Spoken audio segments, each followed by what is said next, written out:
آج میں انشاءاللہ آپ سے بات کروں گی اس دعا کے بارے میں جو کبھی رد نہیں کی جاتی۔ دعا ایک عبادت ہے، دعا ہماری ضرورت ہے۔ دعا اللہ تعالیٰ سے اپنی دنیا کی زندگی اور آخرت کی زندگی کی ضروریات کے بارے میں التجا کرنا ہے، اس سے مانگنا ہے، اس سے سوال کرنا ہے، اس کے آگے گڑ گڑانا ہے، اس کے آگے اپنی عاجزی کا اظہار کرنا ہے اور اپنے مسائل کا حل تلاش کرنا ہے۔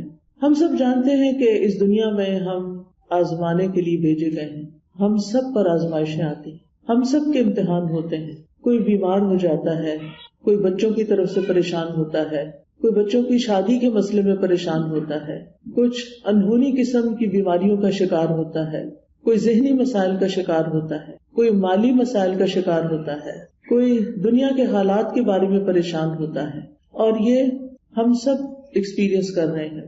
اور بعض اوقات تو مسائل کا ایک تانتا ہوتا ہے، ایک مسئلہ ختم نہیں ہوتا کہ ایک اور مسئلہ شروع ہو جاتا ہے، اور انسان اس دنیا میں ان پریشانیوں کی وجہ سے گھبرا اٹھتا ہے۔ امام ابن القیم کہتے ہیں کہ دعا آزمائشوں کی دشمن ہے، یعنی ادھر آزمائش آئی تو اس کا مقابلہ دعا سے کیجیے۔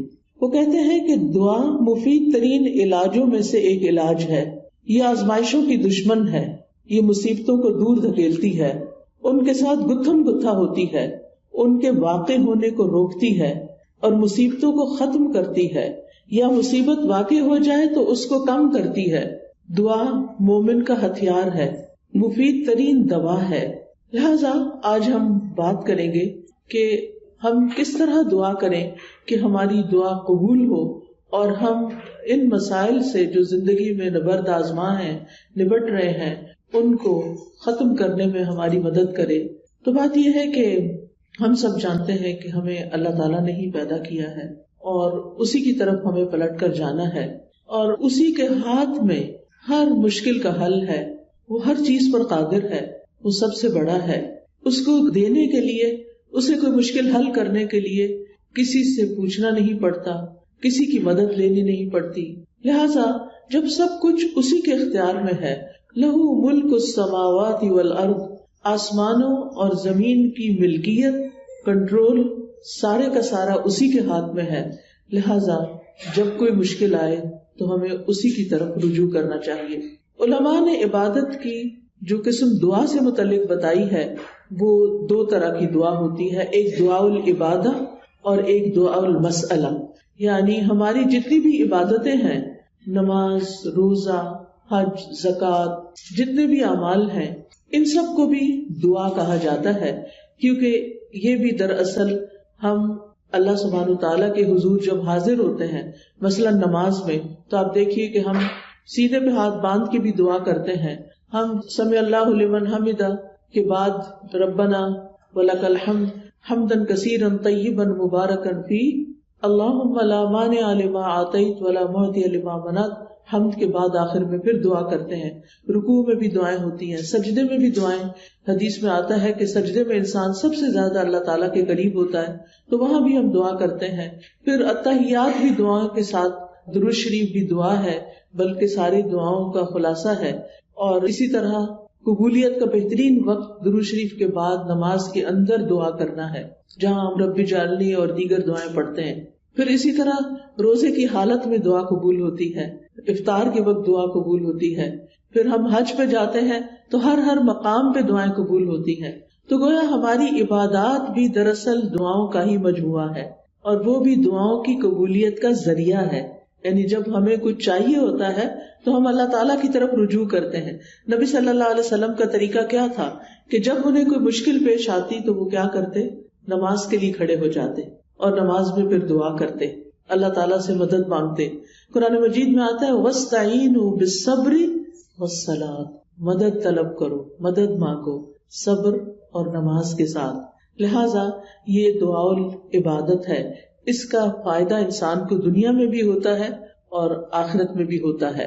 دوسری دعا وہ ہوتی ہے جس میں ہم اللہ سبحانہ تعالیٰ سے سوال کرتے ہیں، کچھ مانگتے ہیں، اس کے آگے گڑ گڑاتے ہیں، تو اس کو دعا الطلب کہتے ہیں، دعا المسئلہ کہتے ہیں، جس میں ہم اللہ تعالیٰ سے التجا کرتے ہیں کہ وہ ہماری دعا قبول کر لے۔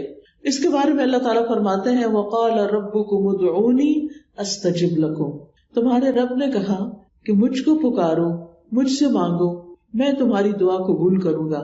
ایک اور جگہ پر آتا ہے سورۃ البقرہ میں، وَإِذَا سَأَلَكَ عِبَادِي عَنِّي فَإِنِّي قَرِيبٌ أُجِيبُ دَعْوَةَ الدَّاعِ إِذَا دَعَانِ فَلْيَسْتَجِيبُوا لِي وَلْيُؤْمِنُوا بِي لَعَلَّهُمْ يَرْشُدُونَ۔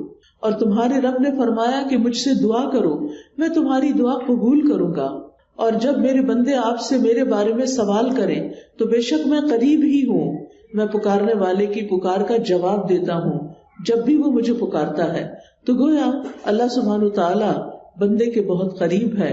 فَإِنِّي قریب، ایک اور جگہ پر آتا ہے ان ربی قریب مجیب، کہ بے شک میرا رب قریب بھی ہے اور دعا قبول کرنے والا بھی ہے۔ لیکن دعا کی قبولیت کے لیے کیا کرنا چاہیے؟ فَلْيَسْتَجِيبُوا لِي وَلْيُؤْمِنُوا بِي لَعَلَّهُمْ يَرْشُدُونَ۔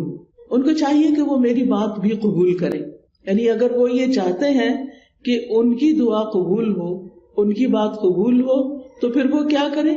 وہ میری بات قبول کریں، میرے احکامات کو بھی قبول کریں۔ تو گویا اللہ تعالیٰ کی اطاعت بہت بڑا ذریعہ ہے دعاؤں کی قبولیت کا۔ اور پھر اسی طرح وَلْيُؤْمِنُوا بِي، مجھ پر اعتماد کریں، ایمان رکھیں، یعنی دعا کرتے رہیں، جب اس کی قبولیت کا وقت ہوگا، جب وہ واقعی قبول ہونی چاہیے، اس وقت وہ دعا قبول ہو جائے گی۔ اس لیے مایوس نہ ہو، اعتماد رکھیں، ایمان رکھیں، یقین رکھیں، لعلہم یرشدون، تاکہ وہ بھلائی پائیں، ہدایت پائیں۔ کیونکہ رشد جو ہوتی ہے، رشد اس میں ہدایت بھی ہوتی ہے اور بھلائی کے معنوں میں ہوتی ہے۔ یعنی انسان کی عقل کی دو قسمیں ہوتی ہیں، ایک وہ ہوتی ہے جس کے ذریعے انسان چیزوں کو سمجھتا ہے، اچھے برے کا فرق پہچانتا ہے، اور ایک ہدایت کی قسم رشد کہلاتی ہے، جس میں انسان اچھے برے کا فرق جان کر پھر بھلائی تک پہنچ جاتا ہے، خیر تک پہنچ جاتا ہے۔ اس لیے رب سے دعا کرتے رہنا چاہیے۔ اسی لیے ابراہیم علیہ السلام نے جب دعائیں کی تھی تو آخر میں فرمایا تھا ان ربی لسمیع الدعاء، بے شک میرا رب تو ضرور دعاؤں کا سننے والا ہے، یعنی وہ تو لازماً دعائیں سنتا ہے۔ اور السمیع کا لفظ، اس کا یہ مطلب نہیں کہ وہ صرف سن لیتا ہے اور بس بات ختم، نہیں، اس کا مطلب یہ ہے کہ جیسے ہم رکوع سے سر اٹھاتے ہیں تو کہتے ہیں سمع اللہ لمن حمدہ، کہ جو اللہ کی تعریف کرتا ہے اللہ تعالیٰ اس کی حمد کو سنتا ہے، بلکہ مطلب یہ ہے کہ اس کی حمد کو قبول بھی کرتا ہے، دعاؤں کو قبول بھی کرتا ہے۔ اسی طرح حدیث میں آتا ہے اللہم انی اعوذ بک من دعاء لا یسمع، اے اللہ مجھے اس دعا سے بچا لے جو سنی نہ جائے۔ تو یہاں سننا قبول کرنے کے معنوں میں، کہ ایسی دعا نہ ہو کہ جو تیرے ہاں قبولیت نہ پائے، لیکن دعا مانگنے کا طریقہ بھی درست ہونا چاہیے تاکہ دعا قبول ہو جائے۔ اس کے بارے میں اللہ تعالیٰ کا فرمان ہے سورۃ الاعراف میں، اللہ تعالیٰ فرماتے ہیں ادعوا ربکم تضرعا وخفیا انہ لا يحب المعتدین، تم اپنے رب کو عاجزی سے اور چپ کے پکارو، یعنی دعا مانگتے ہوئے انسان کے اندر عاجزی ہونی چاہیے، خشوع ہونا چاہیے، انسان کو ہمبل ہونا چاہیے، اپنے آپ کو رب کے سامنے محتاج ظاہر کرنا چاہیے۔ اور پھر فرمایا وَلَا تُفْسِدُوا فِي الْأَرْضِ بَعْدَ إِصْلَاحِهَا، دعاؤں کی قبولیت چاہتے ہو تو آہوزاری سے پکارو، چپ کے پکارو۔ اللہ تعالیٰ حد سے بڑھنے والوں کو پسند نہیں کرتا، اور تم زمین میں اس کی اصلاح کے بعد فساد نہ کرو، یعنی زمین میں مطیع اور فرما بردار بن کے رہو، بگاڑ پیدا نہ کرو۔ ان رحمت اللہ قریب من المحسنین، بے شک اللہ کی رحمت محسنین سے، نیکوکاروں سے بہت قریب ہے، یعنی اللہ تعالیٰ ان لوگوں کی دعا زیادہ سنتا ہے جو لوگوں کے ساتھ بھلائی کرتے ہیں، نہ کہ ان کے درمیان پھوٹ ڈالتے ہیں، فساد کرتے ہیں اور ان کی زندگی مشکل کرتے ہیں۔ لہٰذا اگر ہم چاہتے ہیں کہ ہماری دعائیں قبول ہو تو اس کے لیے بہت ضروری ہے کہ پھر ہم اللہ سبحانہ وتعالیٰ کے حقوق بھی ادا کریں اور اللہ کے بندوں کے ساتھ بھی بھلائی کا اور رحمت کا معاملہ کریں۔ یعنی ہم چاہتے ہیں کہ ہم پر رحمت کی جائے تو ہمیں کیا کرنا چاہیے؟ دوسروں کے ساتھ رحم کا معاملہ کریں۔ کہتے ہیں نا ارحموا من فی الارض یرحمکم من فی السماء، تم اس پر رحم کرو جو زمین میں ہے تو تم پر وہ رحم فرمائے گا جو آسمان میں ہے، یعنی اللہ سبحانہ تعالیٰ تم پر اپنی رحمت فرمائے گا۔ تو اس سے یہ پتہ چلتا ہے کہ دعا مانگنے کے وقت انسان کا طریقہ کیا ہونا چاہیے۔ سب سے پہلے کہ گڑ گڑا کے پوری توجہ سے رو کے, اللہ سبحانہ وتعالیٰ کے آگے فریادیں کر کے, لیکن حد سے نہ بڑھا جائے. حد سے بڑھنا کیا ہے کہ انسان ایسی حرکتیں شروع کر دے کہ جن کا سنت سے کوئی تعلق نہیں. نبی صلی اللہ علیہ وسلم نے اس طرح کی دعا نہیں مانگی. پھر اسی طرح یہ کہ پوری امید کے ساتھ دعا کرنی چاہیے, پورے یقین کے ساتھ دعا کرنی چاہیے کہ ہماری دعا قبول ہوگی. اللہ تعالیٰ سے نا امید نہیں ہونا چاہیے. وَادْعُوهُ خَوْفًا وَطَمَعًا, خوف رکھتے ہوئے اور امید کے ساتھ دعائیں کرنی چاہیے. یعنی انسان دعا مانگنے سے رکے نہیں بلکہ مانگتا رہے.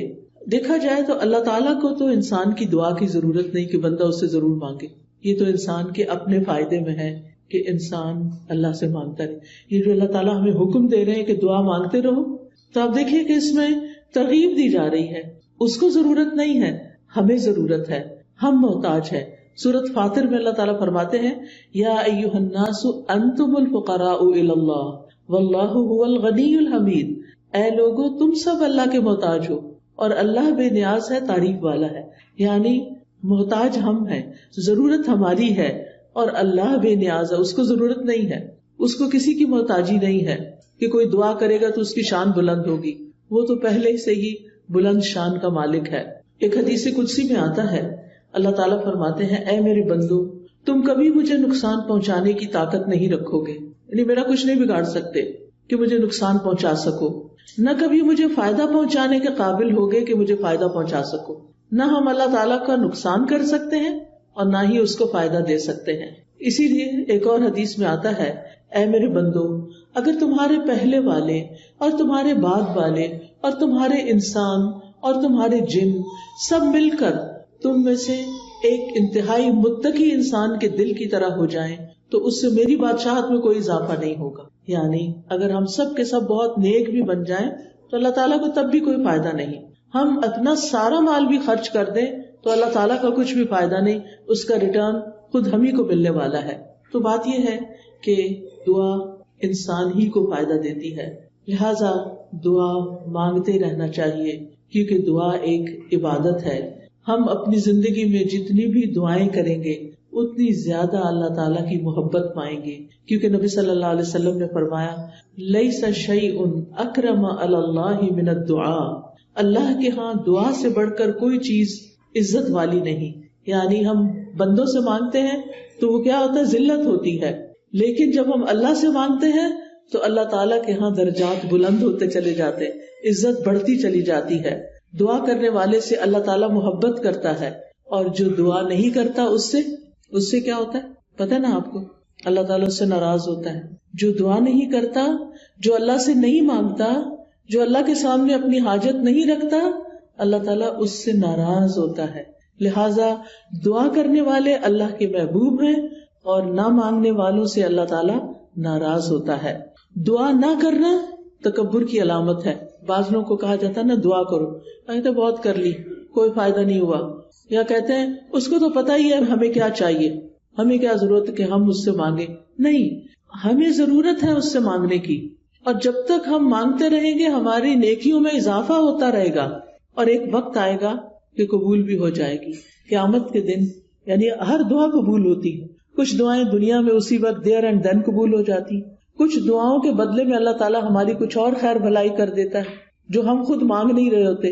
اللہ تعالیٰ وہ چیزیں ہمیں عطا کر رہا ہوتا ہے جو ہماری اس دعا کی قبولیت سے زیادہ بڑی ضرورت ہوتی ہے, اور کچھ دعائیں ہماری آخرت کے لیے سیو کر دی جاتی ہیں. جب ہمارے عمل میں کچھ بہت اچھا نہیں ہوتا, ہمارے پاس بہت ساری نیکیاں نہیں ہوتی, لیکن ہم کسی مسئلے میں پریشان ہوتے ہیں اور دعائیں کرتے رہتے ہیں, تو یہ ہماری نیکیوں میں اضافے کا ذریعہ بن جاتی ہیں. اور قیامت کے دن اللہ تعالیٰ کے ہاں جو بندہ ان دعاؤں کا اجر پائے گا جو دنیا میں قبول نہیں ہوئی تھی, تو انسان کیا تمنا کرے گا, کاش دنیا میں میری کوئی دعا بھی قبول نہ ہوئی ہوتی اور آج سارے کا سارا مجھے یہی ملتا. ہم سب جانتے ہیں کہ دنیا کی زندگی جو ہے وہ ہماری بہت ہی محدود سی ہے. یہاں اگر ہمیں سب کچھ بھی مل جائے تو بھی ہم دیکھتے ہیں کہ یا وہ چیز ختم ہو جاتی ہے یا ہم چلے جاتے ہیں دنیا سے. یعنی کچھ بھی تو یہاں باقی رہنے والا نہیں. ہمارے پاس قارون کے خزانے بھی ہوں تو وہ بھی ختم ہو جائیں گے, تو بھی ہمیں دنیا سے چلے جانا ہے. کل من علیہا فان ویبقی وجہ ربک ذو الجلال والاکرام. اس لیے کبھی بھی مایوس نہ ہو, مانگتے چلے جائیں، مانگتے چلے جائیں، دعا مانگنے سے کبھی بھی تھکے نہیں. لیکن دعا مانگنے کے کچھ آداب ہیں، کچھ شرائط ہیں، وہ ہمیں ضرور سیکھ لینی چاہیے، اور اگر ہم نے سیکھی ہوئی ہیں تو ضرور دوہرا لینی چاہیے. اور اس کا فائدہ کیا ہے کہ اس سے ہماری دعائیں قبول بھی ہوں گی اور ہمارے دل میں ایک اطمینان بھی پیدا ہوگا. تو ابن قیم نے چند سطروں میں دعا کا خوبصورت نچوڑ پیدا کیا ہے. وہ کہتے ہیں کہ وہ کون سی اہم چیزیں ہیں جو کسی انسان کو دعا کرتے ہوئے معلوم ہونی چاہیے، اور اس کے آخر میں انہوں نے یہ جملہ کہا ہے پورے یقین کے ساتھ کہ جو ان شرائط کو پورا کر کے دعا کرے گا وہ دعا کبھی رد نہیں ہوگی، یعنی اس کی دعا کبھی رد نہیں ہوگی. تو آج کا موضوع بھی یہی ہے کہ وہ کون سی دعا ہے جو رد نہیں ہوتی، یعنی وہ کس طریقے سے مانگی ہوئی دعا ہے جو ضرور قبول ہو جاتی ہے. اور یہ باتیں انہوں نے اپنی کتاب الجواب الکافی لمن سأل عن الدواء الشافی، اردو میں بھی کتاب آپ نے اس کا ترجمہ دیکھا ہوگا دواء شافی کے نام سے. ہو سکتا ہے آپ میں سے کچھ لوگوں نے یہ کتاب پڑھی ہو. بہت ہی اچھی کتاب ہے، پڑھنے کے لائق ہے. میں سمجھتی ہوں جس نے زندگی میں یہ کتاب نہیں پڑھی اس کے علم میں بہت بڑی کمی ہے. اردو میں یہ کتاب، انگلش میں بھی کچھ مختصر سی شاید ٹرانسلیشن ہے، اصل کتاب عربی میں ہے. اگر آپ کو اردو نہیں بھی سمجھ آتی، نہیں پڑھ سکتے، تو کم از کم آپ اس کے آڈیو لیکچر سن سکتے ہیں. قرآن فار آل ایک ایپ ہے جس میں دواء شافی کے سارے لیکچرز ریکارڈڈ موجود ہیں. اس میں سے ایک ایک لیکچر اگر آپ کر کے سنیں گے تو کتاب ختم ہو جائے گی. آڈیو بک ہے وہ، اور چھوٹا چھوٹا میں نے ایکسپلین بھی کیا ہوا ہے اس میں. تو اس سے آپ کو زندگی گزارنے کے بہت سارے پر حکمت ایسے نکتے ملیں گے کہ جن کو اپنا کے آپ کی زندگی میں ایک اطمینان اور سکون پیدا ہو جائے گا. تو بہرحال اس کتاب کا ترجمہ النس اینڈ دا کیور کے نام سے بھی آپ دیکھیے گا ضرور. تو دعا کی قبولیت کے اسباب کون سے ہیں؟ اگر آپ کے پاس کاپی پین ہو تو اپنے پاس نوٹ کر لیجئے، اور اگر نہیں تو دل پہ لکھ لیجئے. سب سے پہلی چیز دل کا حاضر ہونا، یعنی دعا کی قبولیت کے لیے سب سے اہم ترین چیز کیا ہے کہ دل کی حضوری کے ساتھ دعا کی جائے. یعنی مقصد کو حاصل کرنے کے لیے مقصد کو پہلے اچھی طرح سمجھ لینا چاہیے کہ مانگنا کیا ہے. پھر مانگنے کے لیے الفاظ کیا ہونے چاہیے، کیونکہ آپ دیکھیے جتنے اچھے الفاظ سے آپ مانگتے ہیں نا، اور جتنے پیار سے مانگتے ہیں، جتنی عاجزی سے مانگتے ہیں، تو جو آپ مانگتے ہیں وہ آپ کو مل جاتا ہے. آپ کسی انسان سے بھی، کسی بچے سے بھی، مثلا بعض اوقات ایسا ہوتا ہے نا، بچہ آپ کی کوئی چیز اٹھا کے بھاگ جاتا ہے تو آپ اسے کہتے ہیں ادھر آؤ، واپس لاؤ، تو کیا ہوتا ہے وہ اور دور بھاگتا ہے. لیکن اگر آپ پیار سے اس کو کہتے ہیں اچھا یہ دیکھو ادھر آؤ، میرے پاس یہ چیز بھی ہے تمہارے لیے، آؤ، تو وہ اس چیز کو دیکھتا ہے تو وہ فوراً آ جاتا ہے. تو جو پیار کی بات ہوتی ہے نا، محبت کی بات ہوتی ہے، اور توجہ سے بات جو کی جاتی ہے، اس کا اثر ہی کچھ اور ہوتا ہے. بعض اوقات ہم ایسے کرتے ہیں، ہمارے ہاتھ میں فون ہوتا ہے اور ہم کسی سے بات کر رہے ہوتے ہیں تو وہ دوسرے کو کوئی اثر نہیں ہوتا، بچے اس بات کا کوئی اثر نہیں لیتے. تو توجہ، دل کی حضوری، اچھے الفاظ، اور غفلت سے باہر آ کے اچھے سے مانگنا. کیونکہ حدیث میں آتا ہے وَاعْلَمُوا أَنَّ اللَّهَ لَا يَسْتَجِيبُ دُعَاءً مِّن قَلْبٍ غَافِلٍ لَاهٍ، جان لو بے شک اللہ غافل اور لہو لعب یعنی کھیل کود میں مبتلا دل کی دعا قبول نہیں کرتا. یعنی دھیان ہمارا کہیں اور لگا ہوا ہے، کان ہمارے کہیں اور لگے ہوئے ہیں، اور ہم صرف زبان سے کوئی کتاب اٹھا کے، آج کل تو بہت سہولت ہو گئی ہے نا کہ خود سے سوچنا بھی نہیں پڑتا کیا مانگنا ہے، بس بک اٹھائی دعاؤں کی، یا کوئی کارڈ اٹھا لیا، یا پھر کوئی ایپ کھول لی اور لفظ پڑھنا شروع کر دیے. ٹھیک ہے وہ بھی دعائیں ہیں، لیکن ان کو بھی سلیقے سے پڑھنے کی ضرورت ہے. ان پر بھی جب آپ پڑھتے ہیں نا تو صرف ایسے نہیں کہ قرآن کی تلاوت کر رہے ہیں بغیر سوچے سمجھے تو دعائیں بھی بغیر سوچے سمجھے پڑھتے چلے جائیں، ایسا نہیں کرنا، بلکہ جو کچھ بول رہے ہیں اس کو سمجھنا بھی ہے، کیا مانگ رہے ہیں، کیوں مانگ رہے ہیں. لہذا ہمیں غفلت سے نکلنا ہے، دل حضوری کے ساتھ مانگنا ہے، ڈسٹریکشن سے بچنا ہے. جو آپ کی خاص دعائیں نا وہ ایسے وقت میں کیا کریں جب ڈسٹریکشن نہ ہو. کیونکہ بعض اوقات آپ دعا مانگ رہی ہیں اور ادھر سے بچہ آپ کو کھینچ رہا ہے، ادھر سے فون بج رہا ہے، ادھر سے کوئی گھر کے باہر کھڑا ہے، ادھر سے آپ کو خوشبو آ رہی ہے کہ ہڈیاں جل رہی ہے. اب آپ سوچیں کیا دعا مانگی جائے گی، کیسی دعا ہوگی وہ، اور پھر اس میں قبولیت کیا ہوگی. جب آپ کو خود ہی پتہ نہ ہو، کان کہیں لگے، آنکھیں کہیں لگے، ناک کہیں لگے، کیا پتہ چلے گا کیا مانگا کیا نہیں مانگا. لہٰذا ایسے وقت میں مانگے جب آپ اکیلے ہوں، تنہا ہوں، آپ اور آپ کا رب ہو، پھر آپ اسے چپکے چپکے سرگوشیاں کریں. اذ نادى ربه نداء خفيا، زکریا علیہ السلام نے اپنے رب کو پکارا تھا چپکے چپکے، خفیہ خفیہ. ادعوا ربکم تضرعا وخفیا، عاجزی اور زاری بھی ہو اور چپکے چپکے مناجاتیں بھی ہوں، کیونکہ دعا کرتے وقت جذبات بھی ساتھ ہونے چاہیے، یعنی اللہ کی رحمت کو محسوس کرنا چاہیے، اللہ کا شکر ادا کرنا چاہیے کہ اس نے توفیق دی ہے، اور پھر اس یقین کے ساتھ کہ اللہ بڑا مہربان ہے، رحم فرمانے والا ہے، وہ اس وقت بھی سن رہا ہے، وہ میرے دل کی حالت جانتا ہے، اور وہ کچھ دے سکتا ہے جو میں مانگ رہی ہوں۔ جب آپ بندوں سے کچھ مانگتے ہیں نا تو بعض اوقات ان کے پاس ہوتا بھی ہے، وہ نہیں دیتے، لیکن اللہ تعالیٰ جب دیتے ہیں تو اس کے خزانوں میں تو کمی ہوتی ہی نہیں۔ بندوں کو تو یہ خوف ہوتا ہے نا، ہم نے دے دیا تو ہمارا کیا بنے گا، ہر دفعہ ایسے ہی ہوتا ہے نا، کوئی ہم سے کچھ مانگ لے تو پہلے ہم سوچتے ہیں ہمارا کام چلے گا دینے کے بعد، بس اتنا ہی دیتے ہیں جتنا ہم بس دینا چاہتے ہیں، اس سے آگے نہیں۔ اللہ سبحانہ و تعالیٰ کے خزانے بھرے ہوئے ہیں، جب سے زمین و آسمان بنا ہے وہ خرچ کیے چلے جا رہا ہے، لیکن اس کے خزانوں میں قطرے برابر بھی کمی نہیں ہوئی، قطرے برابر بھی کمی نہیں ہوئی۔ اس کو کیا فرق پڑتا ہے؟ اور جب ہم یہ جانتے ہیں کہ زمین و آسمان کی ہر چیز اس کے کنٹرول میں ہے، وہ بادشاہ ہے، وہ مالک ہے، اور وہ دینے پہ پوری طرح قادر ہے، تو پھر ہم اس امید کے ساتھ مانگے۔ قرآن مجید میں آتا ہے کہ وَإِن مِّن شَيْءٍ إِلَّا عِندَنَا خَزَائِنُهُ وَمَا نُنَزِّلُهُ إِلَّا بِقَدَرٍ مَّعْلُومٍ، کوئی چیز ایسی نہیں، یو نیم اٹ، کہ جس کے خزانے ہمارے پاس نہ ہو، لیکن ہم ان خزانوں میں سے کتنا کتنا دیتے ہیں، کتنا کتنا اتارتے ہیں، ایک معلوم اندازے کے مطابق، ایک مقرر اندازے کے مطابق، کیونکہ اللہ تعالیٰ الحکیم بھی ہے، اس کو پتا ہے کس انسان کو کب کون سی چیز دینی چاہیے، کیونکہ وہ ہمارے بارے میں ہم سے زیادہ جانتا ہے نا، کہ اگر میں نے اس کی دعا قبول کر لی اور اس کو وہ مل گیا جو چاہتا ہے، پھر یہ مجھے بھول جائے گا، اور مجھ سے غافل ہونا اور بھولنا اس بندے کے حق میں نقصان دہ، لہٰذا بہتر ہے کہ اس کی دعا ابھی قبول نہ کی جائے، یہ کچھ اور مانگ لے۔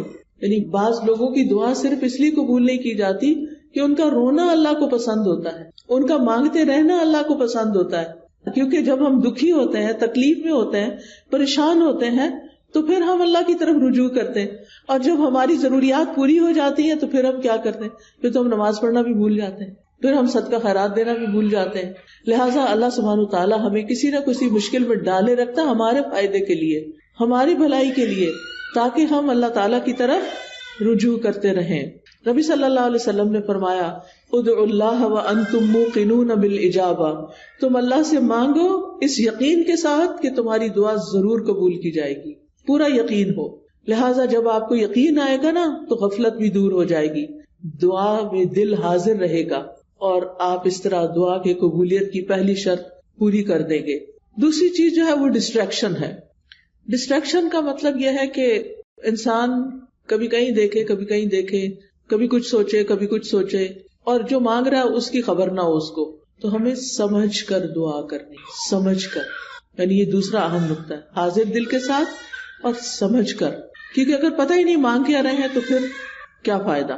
اور پھر یہ ہے کہ اگر عربی میں دعا مانگنی نہیں آتی تو الٹے سیدھے لفظ پڑھ کے نہ مانگے، اردو میں مانگ لیں، انگلش میں مانگ لیں، پنجابی میں مانگ لیں، جو آپ کی زبان ہے اس میں مانگ لیں، تو آپ کے لیے کچھ مشکل نہیں ہے۔ اللہ تعالیٰ کو ساری زبانیں آتی ہیں، ایک ہم ہیں، ہمارے لیے ریسٹرکشن، ہماری لمیٹیشنز ہیں، ہمیں ایک زبان آتی ہے تو دوسری نہیں آتی، انگریزی آتی ہے تو فرینچ نہیں آتی، اردو آتی ہے تو پنجابی نہیں آتی بچوں کو، تو کتنی لمیٹیشنز ہیں ہماری۔ اللہ تعالیٰ کے لیے کچھ مشکل نہیں، کسی بھی ڈائلیکٹ میں، کسی بھی زبان میں، کسی بھی وقت، کسی بھی لمحے کچھ بھی مانگتے ہیں، وہ سب کچھ سمجھتا ہے، جانتا ہے، اور دینے پر پوری طرح قادر ہے۔ پھر آپ دیکھیے کہ دعا کرتے وقت کسی بے مقصد کام میں مشغول نہ ہو۔ اچھا، بعض لوگ موبائل سے دعائیں پڑھتے ہیں، ٹھیک ہے، سہولت کے لیے پڑھ سکتے ہیں آپ، اب کیا ہوتا ہے اتنے میں اوپر ایک نوٹیفیکیشن آ جاتا ہے، اچھا آدھی دعا پڑھی، آدھا میسج پڑھا، نہ ادھر کے نہ ادھر کے، ملٹی ٹاسکنگ ہو رہی۔ دنیا کے کاموں میں تو ملٹی ٹاسکنگ آپ کر سکتے ہیں، لیکن اللہ تعالیٰ کے ہاں تو بس ایک وہ ہے، اس کو ایک مانتے ہوئے بس وہ اس میں بھی یہ بھی شریک کرنا پسند نہیں کرتا کہ جب ہم اس سے بات کر رہے ہو تو ہم اوروں کے بارے میں سوچ رہے ہو، یا اس سے بات کر رہے ہو تو بیچ میں کسی اور سے باتیں شروع کر دیں، اس کو یہ پسند نہیں ہے۔ لہٰذا ہمیں ڈسٹریکشن سے بچنا ہے۔ بعض اوقات یہ ہوتا ہے کہ کوئی چیز ہمارے انگوٹھی وغیرہ ہاتھ میں ہوتی ہے تو کچھ لوگ کیا کرتے ہیں، دعا مانگتے ہیں اس سے کھیلنا شروع کر دیتے ہیں، کوئی بٹن کھول بند شروع کر دیتا ہے، کچھ اور کرنے لگتے ہیں۔ ان ساری چیزوں سے بچنا ہے۔ اس وقت کپڑے نہیں سنوارنے، کوئی اور کچھ نہیں، کھجانا شجانا بھی نہیں، اگر کھجانا پہلے کھجا لیں، اور پھر اس کے بعد دعا کرنی شروع کریں. یعنی 100% آپ کی توجہ دعا کی طرف ہونی چاہیے. ہمارے اسلاف میں سے کسی نے ایک شخص کو دیکھا کہ دعا کر رہا تھا اور ساتھ کنکریوں سے کھیل رہا تھا. انہوں نے کہا یہ کنکریاں پھینک دو اور اپنی دعا پہ توجہ کرو. دعا کرتے ہوئے تمہارا دل اور اعضاء سارے پورا جسم اس طرف متوجہ ہونا چاہیے. تو یہ تھی پہلی شرط. ٹھیک ہے. دوسری شرط یا دوسرا نقطہ یا دوسرا ادب کیا ہے؟ قبولیت کے 6 اوقات میں سے کسی وقت میں دعا کرنا. اب قبولیت کے 6 اوقات کون سے ہیں میں ابھی آپ کو بتاتی ہوں. یہ 6 اوقات ایسے ہیں جن میں دعا قبول ہو جاتی ہے اور کبھی رد نہیں ہوتی. لہٰذا دل کو حاضر رکھنے کے ساتھ ساتھ دوسری چیز وقت کا انتخاب ہے کہ کس وقت آپ مانگیں, کون سا زیادہ سوٹیبل ٹائم ہے. تو ان میں سے سب سے پہلے رات کا آخری تہائی حصہ, 1/3 of last part of the night. اب وہ کیا ہے, جیسے آپ کے موبائل پہ وہ ٹائمنگز ہوتے ہیں نا صلاۃ کے, تو وہ آ جاتا ہے تہجد کا وقت آ جاتا ہے. آج کل شاید 1:30 ہے یا کچھ اس طرح. تو وہ لاسٹ پارٹ آف نائٹ ہوتا ہے, جو تیسرا حصہ آخری حصہ ہوتا ہے رات کا, فجر کی اذان سے پہلے, آپ سمجھے 1.5-2 گھنٹے پہلے. اب اس وقت میں آپ اللہ تعالیٰ سے دعا کریں گے جو کہ تہجد کا وقت ہوتا ہے. سب سو رہے ہوتے ہیں, فون کالز کرنے والے بھی سو رہے ہیں, آنے جانے والے بھی سو رہے ہیں, گھر والے بھی سو رہے ہیں, بچے بھی سو رہے ہیں, سبھی سو رہے ہیں. اب آپ کا رب جاگ رہا ہے. لہٰذا جب آپ کی آنکھ کھلے تو آپ اپنے رب کو پکاریں, چاہے آپ بستر میں لیٹے ہوئے پکاریں. منع نہیں ہے لیٹ کے دعا کرنا, آپ لیٹ کے بھی دعا کر سکتے ہیں. اس وقت کوئی آپ کو دیکھ نہیں رہا ہوگا, آپ اللہ کے آگے رو سکتے ہیں, آپ اپنی التجائیں فریادیں کر سکتے ہیں. اگر کوئی ساتھ سویا ہوا ہے تو پھر زور سے نہیں بولیے, دل دل میں بولیے, کیونکہ اللہ تعالیٰ نے اجازت دی ہے کہ ادعوا ربکم تضرعا وخفیا, خفیہ خفیہ, چپکے چپکے, وسپرنگ میں, دل ہی دل میں اللہ کے ساتھ فریادیں کرنا شروع کر دیں. اور یہ دل کی حضوری کا بہترین وقت ہے. حدیث میں آتا ہے ہمارا رب تبارک و تعالی ہر رات آسمانی دنیا پہ نزول فرماتا ہے. جب رات کا آخری تہائی حصہ باقی رہ جاتا ہے اور وہ آواز دیتا ہے کوئی جو مجھ سے دعا کرے تو میں اسے قبول کر لوں. اللہ تعالیٰ خود پکار رہے ہیں, مانگو مجھ سے. ہے کوئی جو مجھ سے مانگے تو میں اسے عطا کر دوں. ہے کوئی جو مجھ سے بخشش طلب کرے تو میں اس کو معاف کر دوں. اور یہ ہر رات ہوتا ہے, ایوری نائٹ. لہٰذا اس وقت سے فائدہ اٹھانا چاہیے. اگر ہم اپنے گناہوں سے پریشان ہیں, اپنی بری عادتوں سے پریشان ہیں, اپنے کچھ مینٹل ہیلتھ کے بارے میں پریشان ہیں, کسی خاص مسئلے کے بارے میں پریشان ہیں, تو اس آخری حصے میں رات کے اٹھیں اور اللہ تعالیٰ سے دعا کریں. اللہ تعالیٰ اپنی شان کے مطابق آپ کو نوازے گا اور یہ دعاؤں کی قبولیت کا سنہری موقع ہوتا ہے. دوسرے مواقع کون سے ہیں؟ ابن القیم لکھتے ہیں عند الاذان, حدیث میں بھی آتا ہے اذان. اب آپ کہیں گے ہمارے گھر میں تو اذان ریکارڈیڈ ہے. بالکل ریکارڈیڈ اذان بھی اذان ہے, وہ کچھ اور تو نہیں ہے نا. بعض لوگ کہتے ہیں اچھا اس کا جواب دیں. بھائی کیوں نہ دے, وہ کیا کہہ رہا ہے, وہ وہی تو کہہ رہے جو اذان کے الفاظ ہیں. اب آپ مسجد میں بھی ہوتے ہیں تو کیا آپ کو مؤذن کی اصل آواز آ رہی ہوتی نہیں نا. کس میں سے آ رہی ہوتی؟ مائک کے تھرو آ رہی ہوتی ہے.